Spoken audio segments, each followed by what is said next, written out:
Kakinada see port private limited అధిపతి KV రావు నుంచి అక్రమంగా వాటాలను బదిలీ చేసుకున్నారన్న ఆరోపణలపై విజయసాయిరెడ్డిని సిఐడి అధికారులు ప్రశ్నించారు.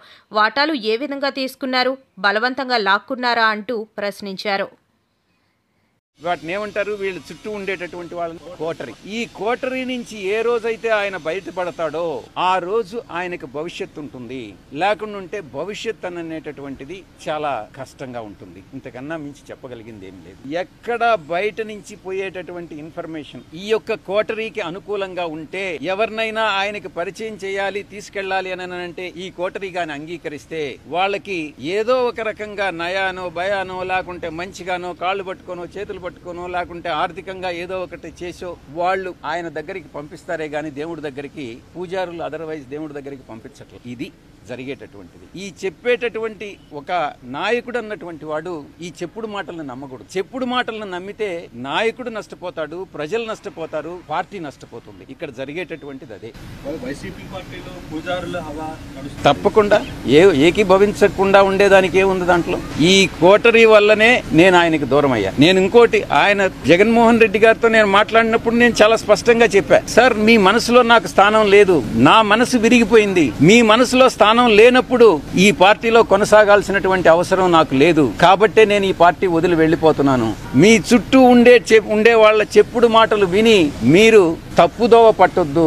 మీకు ఎవరు నిజాలు చెప్తున్నారు, ఎవరు అబద్ధాలు చెప్తున్నారు అన్నటువంటిది మీరు పూర్తిగా అర్థం చేసుకోండి. అర్థం చేసుకొని మీరు నిర్ణయాలు తీసుకోండి. అప్పుడు మీరు ప్రజలకు ఉపయోగపడతారు. మీరు నాయకులు, అధినాయకులు, ముఖ్యమంత్రిగా 5 సంవత్సరాలు పనిచేసినటువంటి అనుభవం ఉంది. భవిష్యత్తులో కూడా మీరు ఇంకా ప్రజలకు సేవ చేయాలి. కాబట్టి ఈ చుట్టూ ఉండేటటువంటి వాళ్ళ మాటలు వినవద్దు అని నేను ఫోన్లో మాట్లాడినప్పుడు లండన్కి నేను చాలా స్పష్టంగా చెప్పాను. నా మనసు విరిగిపోయింది కాబట్టే నేను పార్టీ నుంచి బయట వచ్చాను. కానీ విరిగిన మనసు అతకదు కాబట్టి నేను పార్టీ నుంచి వెళ్లిపోయాను. తిరిగి ఆ పార్టీలో వైఎస్ఆర్ కాంగ్రెస్ పార్టీలో చేరేటటువంటి ఉద్దేశం నాకు లేదు. గర్వాపసి అన్నటువంటిది అప్లై కాదు, నా మనసులో లేదు. మీరేమన్నా రికమెండ్ చేస్తున్నారా? నేనేం చెప్పాను, నేను వ్యవసాయం చేసుకుంటానని చెప్పాను. వ్యవసాయం చేసుకుంటున్నాను. దాని మీద కూడా మీరు పత్రికల వాళ్ళు చాలా కామెంట్స్ చేసినారు. ఈ వ్యవసాయదారుడు ఏందయ్యా ప్యాంట్ వేసుకొని టచ్ ఇన్షర్ట్ చేసుకుని ఏం వ్యవసాయం చేస్తాడని అన్నారు. అంటే వ్యవసాయదారులు మంచి చొక్కా మంచి ప్యాంట్ వేసుకోకూడదా మీ దృష్టిలో? అలాంటప్పుడు వ్యవసాయదారుని మీరు కించపరిచినట్టు కాదా? అర్థం చేసుకోవాలి.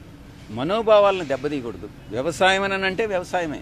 నేను నిజంగా కూడా అదే చేసుకుంటాను. ఇప్పటి వరకు, ఈ రోజు వరకు నేను వేరే రాజకీయ పార్టీలో చేరేటటువంటి ఉద్దేశం లేదు. ఇటువంటి వాళ్ళు ఏదైతే నా మీద నిందలు మోపుతున్నారో, ఎవరైతే నిందలు మోపుతున్నారో వాళ్ళందరినీ కూడా నేను భవిష్యత్తులో, ఇప్పుడు నేను సిఐడికి యథార్థాలు చెప్పాను, వాస్తవాలు చెప్పాను, ఎవరు దీనిలో ఇన్వాల్వ్ అయ్యారన్నటువంటి విషయం చెప్పాను. నేను అదే చెప్పాను, కర్త కర్మ క్రియ 3 కూడా విక్రాంత్ రెడ్డి అనే విషయం చెప్పాను. నాకు తెలిసి జగన్మోహన్ రెడ్డి గారి ప్రమేయం లేదని చెప్పాను. నేను వాస్తవాలు చెప్పాను. అదే విధంగా భవిష్యత్తులో నా మీద ఎటువంటి ఆరోపణలు చేసినా నేను దేవుడు సాక్షిగా వాస్తవాలే చెప్తానని మీ అందరి ముందు తెలియజేసుకుంటా ఉన్నాను.